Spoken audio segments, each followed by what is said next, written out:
it's time to sit back and relax with your favorite drink and listen.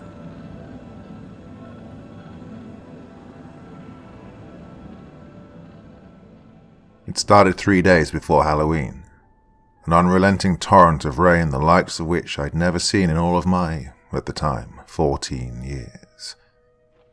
Of those years I could remember, I'd always spent the October weeks preparing for the 31st.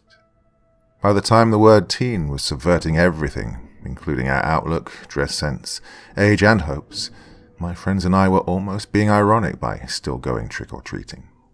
Almost, but not quite. In fact, we used a particular excuse that year to justify dressing up and wandering the streets in search of sweets. That excuse was the timid figure of my little brother, Max. He was 6 years old and needed a chaperone to accompany him. Peeking out from a mess of brown curls and a kind smile, he was a shy little boy and, as a result, didn't have many friends. Certainly none who lived close enough to accompany him that night. He'd replaced the need to be around children of his own age with hero worship, following me no matter where I went. I often joked that if I were ever lost, the police could use him as a sniffer dog. I look back now and grow increasingly disappointed at myself for being frustrated at him, always in tow. Alongside us that night were my two friends, Zita and Robert. The three of us had grown up on the same street, playing, arguing, and then playing again for most of our lives. Robert still lived 3 doors down from my house, and while Zita had moved to another part of our suburb a year earlier, she always returned to the street where she felt most at home. They were both happy to help Max go knocking on doors, especially since it gave them the opportunity to celebrate Halloween without feeling embarrassed.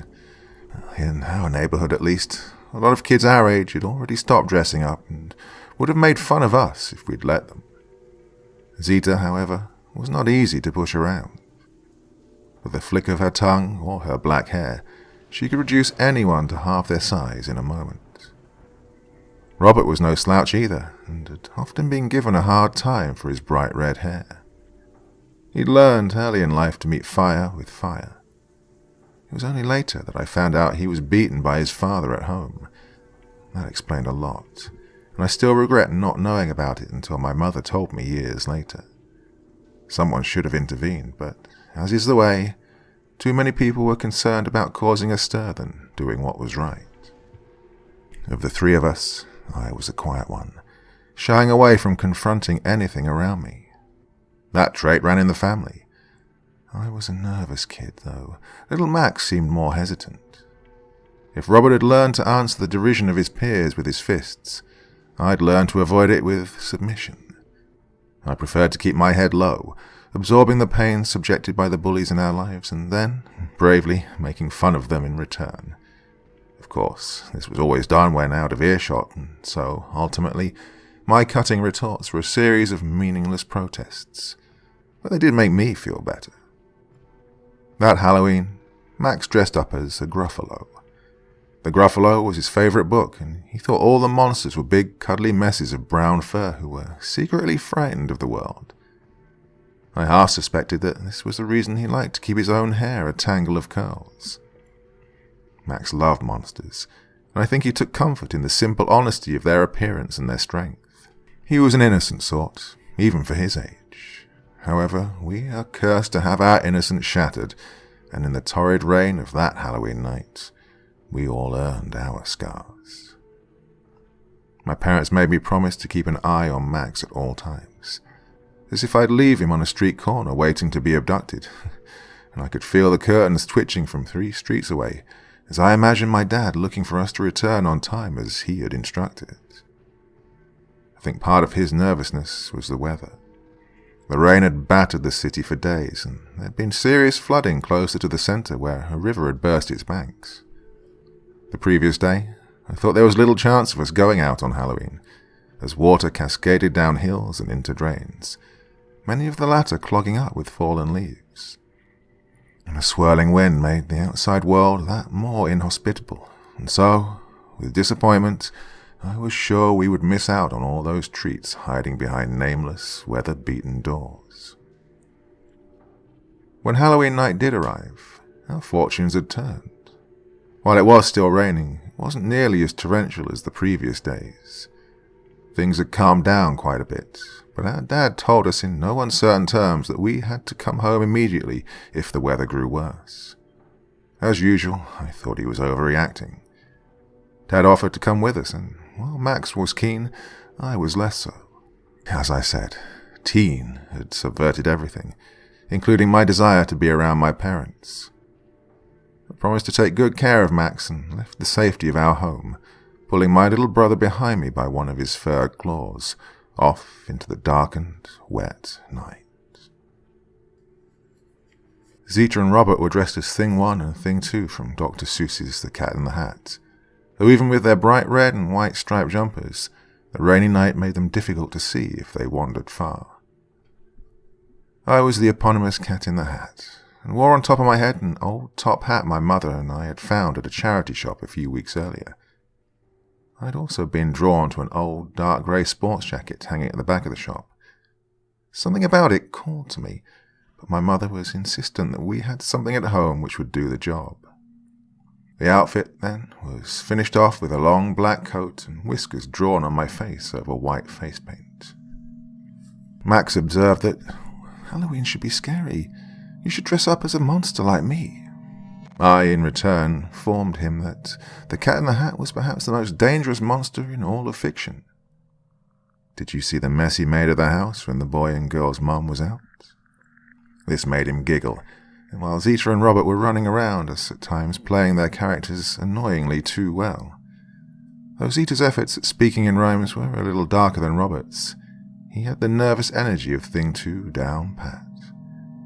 I occasionally reprimanded him in my best Cat-in-the-Hat voice, but as the wind blustered and the rain drizzled, I deeply desired the warmth of a house rather than being drenched in the bleakness of my neighborhood, a neighborhood which had taken on a more ominous atmosphere as the night wore on.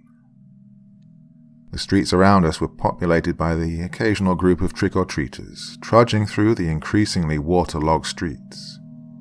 As the clouds above opened up and the rain fell in greater volume, it became clear that many of the children had given up the ghost and returned to the comfort of their homes. We, on the other hand, were navigating puddles. Lots and lots of puddles.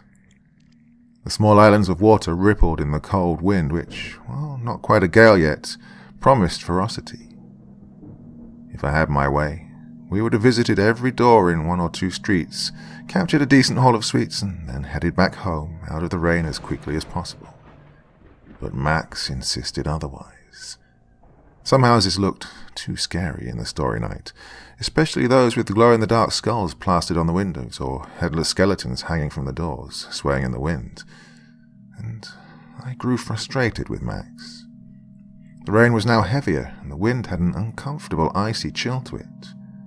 I just wanted to get back home and watch some horror movies with my friends.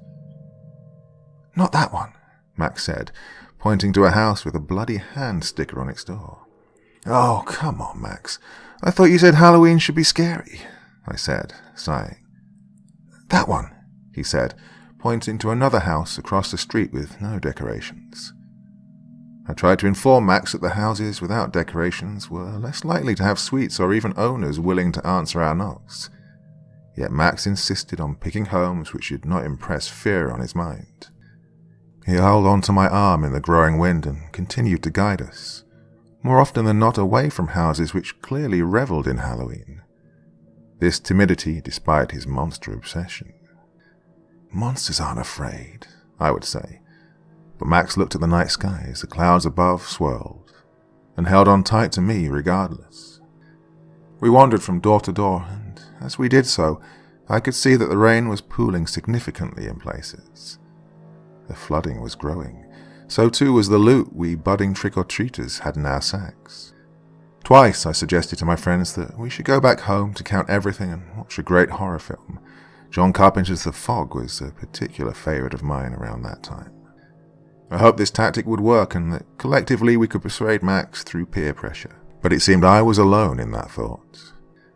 Robert enjoyed winding Max up against me, and seemed to take glee when he started calling me names and my brother held back a giggle. One of the only times when Max treated me as fallible. Zita laughed, of course, but would quickly put Robert in his place with some name-calling of her own if he got too big for himself. A strong gust of wind pushed against us. "We really need to go back. We promised Dad," I reminded everyone. "Just a wee bit longer, please," said Max, his brown-furred, yellow-eyed Gruffalo hood slipping down over his face. Remembering the Halloweens when I'd been Max's age and the magic of the night once a year, I fixed the hood and laughed at the yellow eyes and smiling Gruffalo face now on top of his head. "Okay, I'll tell you what. One more street, then home. That's at least a few houses. Agreed?" Max nodded happily, and that was when we turned onto Greer Street. It was like most of our suburb that night. Puddles of rain to be negotiated carefully. Dimly lit windows occasionally populated with Halloween decorations. But there was something that set it apart from the others. As we moved along Greer Street, trying to find a house that was acceptable to Max, I noticed a smell. It was a rotten scent, like leaves that had been left to decay in the damp. And though the rain held the scent back to a degree, it was still a horrible odor. I assumed that a drain nearby had blocked and backed up somewhere in the street. With water gathering in many places, there were several candidates for the source. Across the previous 3 days, blockages like that had happened with regularity, but this time the smell was different. It was the type of stench that hits you instinctively, where a deep, primal part of you recognizes that, whatever the source, it must be avoided for fear of disease or danger. Still, I tried to at least keep the mood light. "Did you fart?" I asked Zita. She laughed as usual. I was the only person she would let talk to her like that. "You must be smelling yourself," she replied. "Seriously, what is it? God, it smells like your mum's cooking, Zita." Robert clawed at his nose as if hoping the smell would rub off. We stood still for a moment in the street. I could feel the hesitancy of us all because of the rotten scent. "It's just a drain. Sewage, probably." "Ew," came Max's reply. "You want to go home?" I asked, hopefully. Max looked up at me, his Gruffalo hood slipping over his eyes once again. "One more," he said, pulling the hood back so he could see. "Then we can go home and see what we got." He held up his bag of goodies and then dashed through a garden gate to the left. It was the bravest he'd been all night. In fact, it may have been the bravest he'd ever been in his life. What brought on this change, I do not know. In my darker moments, I considered that he was being reeled in by something. Robert, Zita, and I gave chase up a straight garden path, our feet clipping concrete slabs that were in bad need of alignment. The house before us was much like most of the houses in our neighborhood. There were no mansions, no sprawling estates, just 4-in-a-block cottage flats, one after the other, which looked innocuous. Before I could get to Max, I could already see that something was wrong. He was standing at the door at the side of the house which accessed the bottom flat. In shards of dim light from the orange streetlights nearby, I could see that his face was paler than usual. Nearing the front door and grabbing Max, I reprimanded him immediately. "Dad said I have to look after you. Do you know what would happen to me if you ran off like that and had an accident?" We both knew what would happen. Nothing. Dad was a big softy, and if Max fell over and cracked his arm, he would have given me a stern talking to about responsibility and looking out for my little brother, but little more than that. Max did not respond. He looked up at me and his expression was a wary one. I was used to my brother being timid, but this was more than shyness, more than caution. This was fear. "What's wrong?" asked Zita, catching up to us with Robert. "Max got carried away," I said. But my brother still said nothing. "Max," said Robert, wiping rain from his eyes, "what's got you so spooked?" Again, my little brother did not reply. He just looked scared. My patience was wearing thin. When I was about to drag him by the arm out of the garden and back home, we all heard it. The door next to us opened, almost inaudibly against the thick patter of rain on the ground. A chill ran through me, and, as I still held Max's shoulders in front of me, I turned my head to look inside. I expected to see someone at the door waiting to hand out treats to us, but instead, all I saw was the blackness of an unlit hallway. "Hello?" Zita asked loudly. No reply was given. Robert stepped forward towards the door and then recoiled instantly, holding his nose. Holy crap, that smells bad. He was right. Coming from the darkness within was the same stench we'd encountered when first walking down Greer Street. Zita pushed past Robert, her hand resting on the doorframe. "Oh, it smells like it's coming from in there." Being the bravest of the brave, I offered my usual suggestion when confronted with fear. "Let's go home." Max said nothing in response, but he slipped his hand into mine and cowered under my arm. "It's just a door, Max," I said, trying to sound reassuring. "Nothing to be scared of." I peered into the darkness. Somebody probably just forgot to lock the door when they went out, and the wind blew it open. "It smells like Zita when she doesn't take a bath," Robert joked, still holding his nose. Zita turned to us. Instead of her usual retort, she looked anxious. "Are you okay, Zita?" It unnerved me to see her so uncomfortable with the situation. "Look," she said, pointing to the doorframe. My blood ran cold. The lock had been smashed open, taking a large chunk of wood out of the frame for good measure. Someone had broken into the house.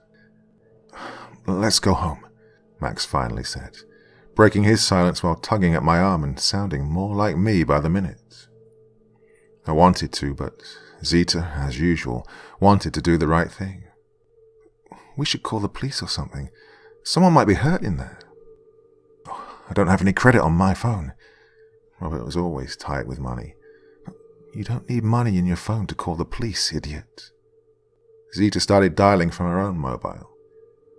"Call Dad," Max said. I didn't want to call anyone. All I wanted to do was get the hell out of there. The darkness of the hallway made me nervous. I couldn't quite see all the way in, and an unsettling feeling of being watched from inside soon pervaded my mind.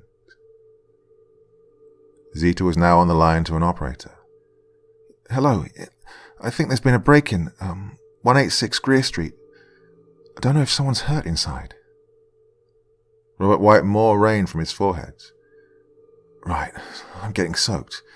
What now?" "Maybe we should go inside and see if anyone's hurt," suggested Zita, hanging up the phone. Robert wore an expression of incredulity. "No, they said we should walk up the street and wait for the police, but I think we should see if anyone needs our help in there. By the time the police arrive, it might be too late." "No, we have Max with us," I said forcefully. "Even if we didn't, we're kids ourselves. Let the police deal with it." I thought I heard Max say, "Let's go," quietly, but another noise took my attention from those words. It was a groan from inside the house, one loud enough to pierce the increasing patter of rain around us. "Someone is hurt, see?" Zita almost sounded proud that she was right. "It could be whoever broke in. We need to get Max out of here." Just as I said this, we collectively recoiled in horror as something crawled along the floor of the hall at speed towards us. Robert let out a gasp of sorts and ran. I fell over, pulling Max down on top of me, and then Zita was gone. The door slammed shut, but because the lock was broken, the door frame rebuffed the violent bang. The door rattled on its hinges and then shuddered open again. Max was crying, holding on to me for dear life. I struggled to my feet, hauling him and his wet fur up with me. Panic throttled through my veins, and I found myself shouting the words, "Zita!" and "Robert!" hoping that my braver friends would somehow make it all right, that they would be able to laugh and joke and make me feel better like they always did. The only answer I received, however, was the rain from above shattering on the ground at my feet and dripping into my eyes with icy precision. Robert was fast, and was by that time probably halfway out of the street. Whatever he had seen had caused one of the bravest kids I knew to run for dear life. I didn't blame him. I would have done the same, if not for having my little brother with me. My head was spinning from the fall. As I righted myself, the mouth of the open doorway standing before me, an image of what had crawled along the floor towards us from the darkness entered my mind. A broken shard of memory, almost too horrible to consider. It was of something dark and with arms, yet how many?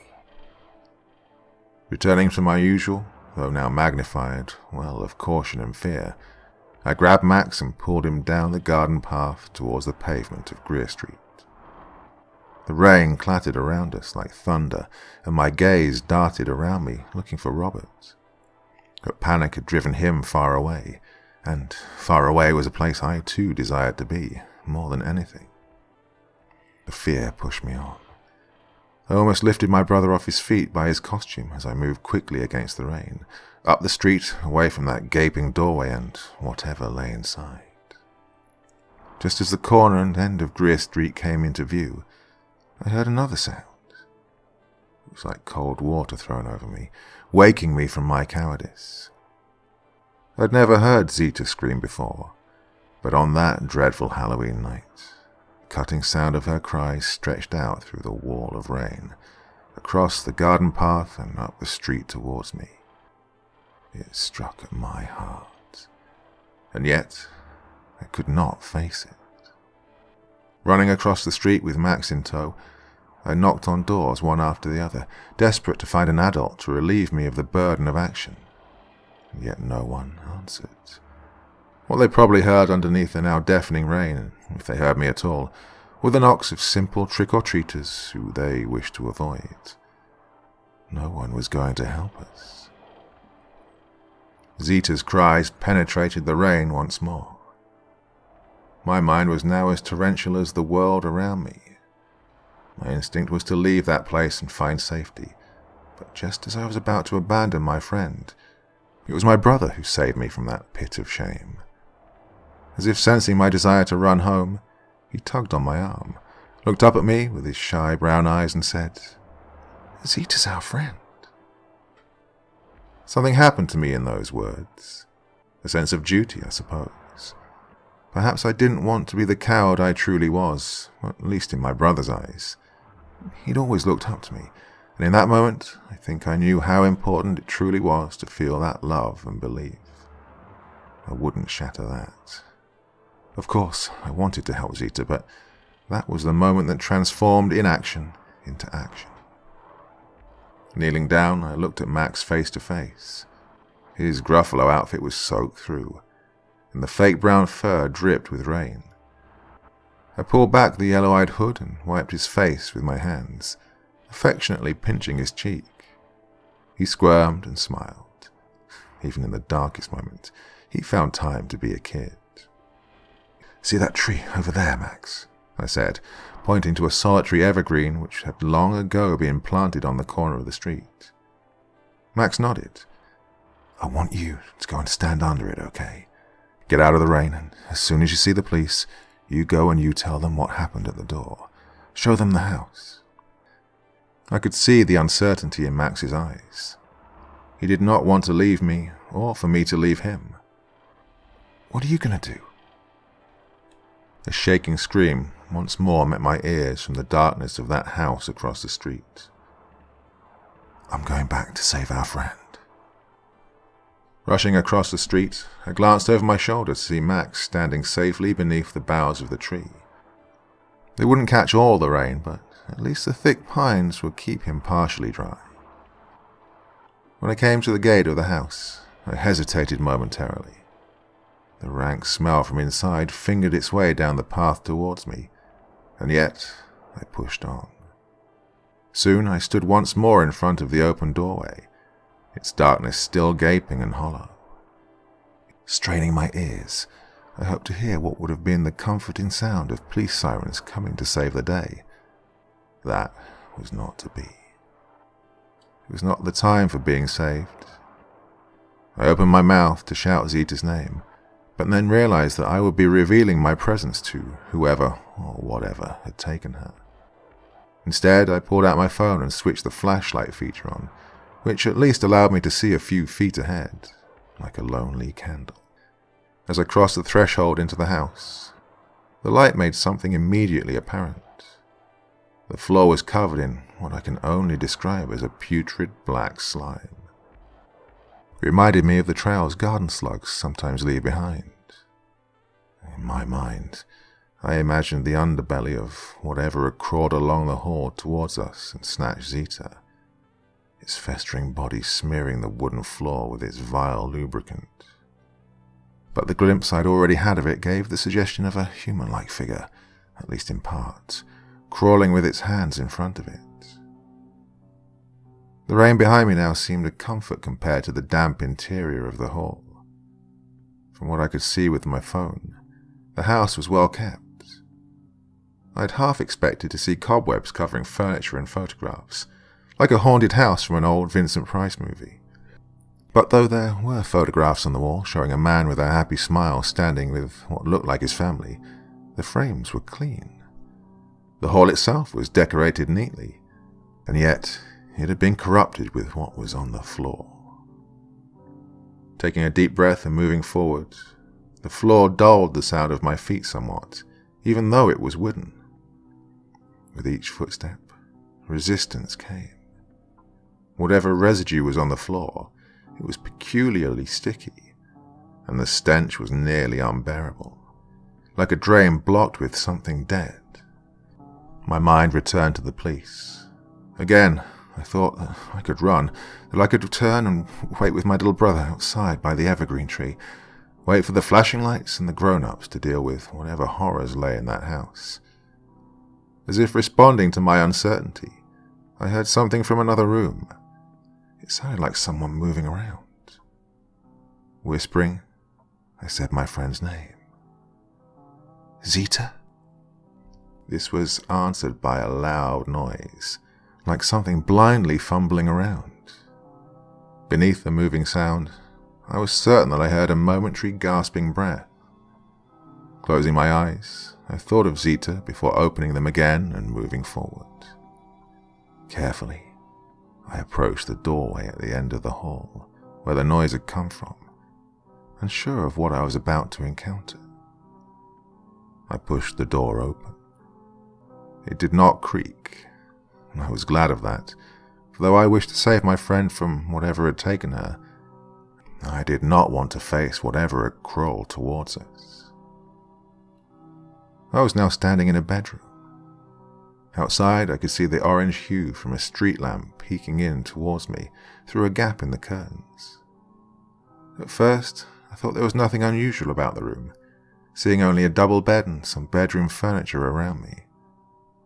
But then I noticed what looked like the same slimy residue on the bed sheets. The dark, sticky substance covered something on top of the bed.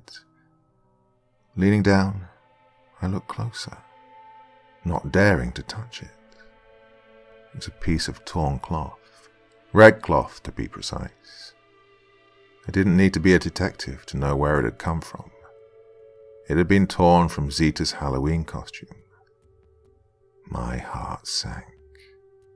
A bead of rainwater, which had been nestled no doubt in my hair, trickled down my forehead, and so I wiped it with my hand. The gasping figure then sat up from behind the other side of the bed, previously hidden on the floor. The thing reached out and grabbed my wrist, squeezing intensely. I was nearly sick at the sight of it. There was no face to speak of, just black and red ooze which dripped from the head, and on part of the grasping hand I thought I saw what looked like fingernails, green-tinged and digging into the skin of my wrist. The skin was swollen in places and warped at the touch. The figure clambered up on the side of the bed, pushing me onto my back. I fought back, but the thing was too strong. Dark gunge dripped from its head into my eyes, and as I felt the weight of its body on top of me, it was then that something struck it violently on the head. The creature let out a horrid gasp, and as it did so, relinquished grip of my wrist. Instinctively, I wriggled out from under it and fell onto the floor nearest the door. Looking up, I saw another figure leaning over me, covered in dripping dark ooze. But before I could identify the features, the girl grabbed me by the hand and said, "Let's get out of here." I knew then that it was Zita, her voice filled with fear. She was covered head to toe in the horrible substance I'd seen on the floor, but she seemed to be unharmed other than this, and so quickly led me out of the room and down the hallway. Dragging itself behind us, we heard the figure by the bed stumbling out from the room and letting out a horrid gurgling noise. With its hands slamming against the floor, it pulled itself towards us at an alarming speed. Just as we made it out into the rain, we slammed the front door shut. The creature grabbed the door handle on the other side and tried to pull it to get at us. All we could do was hold on to the outside handle for dear life. We yanked back with all our might. With no door lock, there was nothing else we could do. The door shook and strained and shuddered. Each time it gave slightly, it pulled away from us, beginning to open into the darkness. Before Zita and I were able to pull it towards us again, it clattered against the doorframe. The rain blinded us, and it was now as torrential as it had ever been in my life. The countless drops of water beat down against my face. I could hardly see, but I didn't let go of that door handle, not even to wipe my eyes. Behind the door, horrid groans and garbled noises came, and then, finally, nothing. Zita and I looked at each other. We were breathless. The rain had mixed with the viscous slime which covered Zita's hair and face, revealing some of her to me. Though her eyes were wide and white with terror, I was just glad to see her in one piece. We waited for a few moments, and then came a loud sound of broken glass. Still holding on to the handle, I turned to my right, only to see a dark, hulking shape leaving the garden on its belly and clambering out into the street. "Max!" I shouted. "Where is he?" Zita said anxiously. "He's out in the street, across the road." We ran. The rain crashed around our ears like the waves of a ferocious sea. I'd never run so fast in my life. My feet pounded the soaked concrete of the street, and as the rain and wind reached a crescendo, I thought I heard another scream, the cry of a helpless 6-year-old. Reaching where Max had once stood beneath the evergreen, we saw that he was gone. Inches of water lay on the ground, erasing any evidence of what had happened or any hope of tracking the creature. "It must have taken him," Zita screamed above the torrid roar. At that moment, a greater fear than anything I'd previously experienced visited itself upon me, the fear of losing my brother. We looked all over, behind garden fences and hedges, under cars, anywhere we could think of. But the rain had covered the thing's tracks completely. As hope began to abandon me, I saw something at the other end of the street. It was hard to see through the black sheets of rain, but enough streetlight caught its shadows. The rain cascaded along the street towards it. Something was hunched over a manhole cover, and a body lay next to it. We ran towards the thing, screaming and yelling, trying to get it to chase us and leave Max alone. But our cries were dimmed and suffocated by the storm which now took domain over all. As we drew closer, The glistening hunt shape was pushing itself down through the manhole to the sewer beneath. Its body squeezed and writhed as though it were too big to enter the opening. The rainwater cascaded down the street now with increasing force, reaching over my shoes and above my ankles. As the creature poured itself down under the street, the water flooded down on top of it, and we were now a few anxious steps away.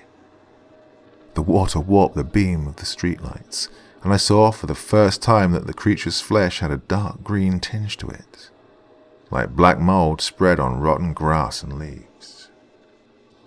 As the shape disappeared into the darkness, its many-fingered hand reached back out to grab at Max's body, which was now all but covered by the torrential water. A motionless, brown-furred shape, which in the blackness of the night only suggested the outline of my dear, sweet brother. I cried out at the thing in the sewer to leave what was left of my brother. As its sludging black-green hands pulled Max down inside the hole, Zita and I were finally close enough to act. We fell to the ground at the opening and reached in. The water washed over us, threatening to pull us under. I flailed blindly and then saw one of the yellow eyes of Max's costume in the dim light. I plunged my hand towards it and quickly grabbed hold of it. Then I reached down further and grasped hold of Max's arm. A horrid stench filled the air. "His costume!" I yelled, the floodwater filling my mouth. Zita instinctively knew what I meant. She reached down with me, pulling at Max's Halloween costume. The fur was wet and heavy, but as we pulled my brother's head and then shoulders out of the costume, the thing in the darkness must have realized it was losing its grip. 3 long, fingered hands reached up through the flowing water and wrapped around Max's upper body. And then they squeezed. A terrible cackle came from the sewer, and the thing then dug its long fingers into its prey. It was stronger than us, but the slime and water gave us just one chance. As I gasped for air and grew certain I would drown, I stuck one of my hands down between its long, wart-covered fingers. "Pull!" I screamed through the water. Zita must have heard me. She grabbed my legs and pulled with all her might. It was enough. We wrenched Max's legs out of his costume. I felt a sharp pain and lurched back as Max slipped upward through the manhole with us, back onto the flooded street. The 3 of us lay in a crumpled heap for a moment, gasping for air. The road was now obscured by half a foot of water, and I saw a face momentarily emerge from beneath it, up through the manhole cover. The water warped its appearance, but it now had eyes, and they stared at me. Blue flashing lights came, the sound of sirens. Water filled my mouth. I saw Max standing, alive and shivering, almost naked. I felt so relieved to see my brother in one piece, yet Zita and he looked at me with shock and horror in their eyes. I tried to pull myself up, but something was wrong. The damn thing had cut off my hand. You might think that losing a hand would be traumatic enough, but there was more to it than that. It took several weeks and 3 surgeries to save as much of my shredded wrist and arm as they could, but the hand was gone. Taken as food or a memento, or perhaps even just cast aside as meaningless garbage by that creature living down there in the drains and sewers. Zita and Robert visited me regularly. Max barely left my side. The 4 of us knew what had happened, but the police and our parents seemed resistant to the idea that something hideous lived beneath our neighborhood, despite the evidence. The surgeon who operated on me stated that my wounds were inconsistent. He said my injuries reminded him of a patient years ago who had caught his hand in a threshing machine. Robert apparently ran to our house to get my dad that night. At least he'd not totally abandoned us. I told him not to blame himself for running. Fear does strange things to people. I don't think he ever fully forgave himself, though. In some way, I think being around me, missing hand and all, reminded him too much of, in his eyes, letting us down. And we drifted apart eventually. Of course, Zita and I are still friends. We talk once a month and she comes to visit a few times a year. She either cannot or chooses to not remember what happened to her in that house when she was taken by the creature. I don't press her on this.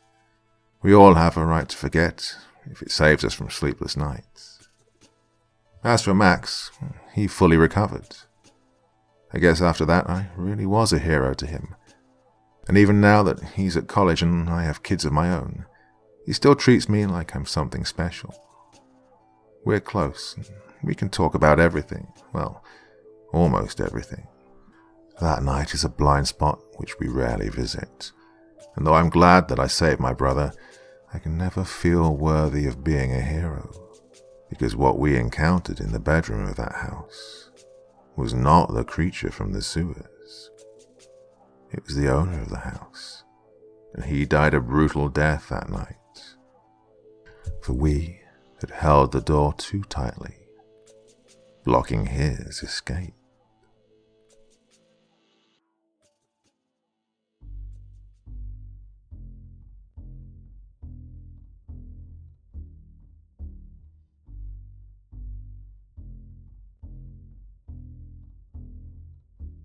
So hi everyone, hope you're having a good Sunday. Well, for this video's closing credit sequence, I'm going to be talking a little bit about what's going on in a more general sense. Now, a lot of you have been asking me for ages, to be honest. Oh, can you do what you do as a podcast? Can you get on Spotify? Can you get on iTunes? And so on and so on. And well, the answer is finally, yes, I can. And the good news is it's going to be happening pretty soonish. Very, very happy to be working with Audio Boom, and they've made this whole process very, very simple for me. So what's going to happen basically is I'm going to repackage some of the things I've been doing over the years here on the channel as podcasts. So if you're a long-time listener, there's not really going to be much new for you, but the good news is it's going to be available in a variety of formats, basically anywhere where you get your podcasts from now on. And eventually there'll be new stuff on there. But, for the time being, for the first year or so, it's going to be thematically organising what I've been doing on the channel for these past 4 or 5 years. Oh, it's coming up to 5 years. Can you believe it? Oh, my God. Time flies when you're having fun. So, it's happening, yes. Happy? I hope so. A lot of you have been talking about this for ages, and I've finally gotten around to sorting it out. So, I'll be keeping you updated. The podcast episodes might even be appearing on my second channel. Like I said, it's going to be revamped, renewed, reorganised, and thematically organised versions of what I've been doing over the last few years. But eventually there'll be some new stuff, unique stuff going onto the podcast, but not for a while. Anyway, basically that's it. So I'll be making links available. First episode's coming up before Halloween. It's going to be a Halloween episode. So, yeah. There you go. Well, happy Sunday, everyone. I'll be back again tomorrow. My bathroom refurbishment is nearly finished. Been causing me no end of problems over the last couple of weeks. But we're nearly there. Have a nice warm shower and I can get back to a better recording schedule as well. Well, I'm starting to waffle on now, so enough for me for one evening. Back again very soon, and I do hope you can join me. Till the next time, very, very sweet dreams, and bye-bye.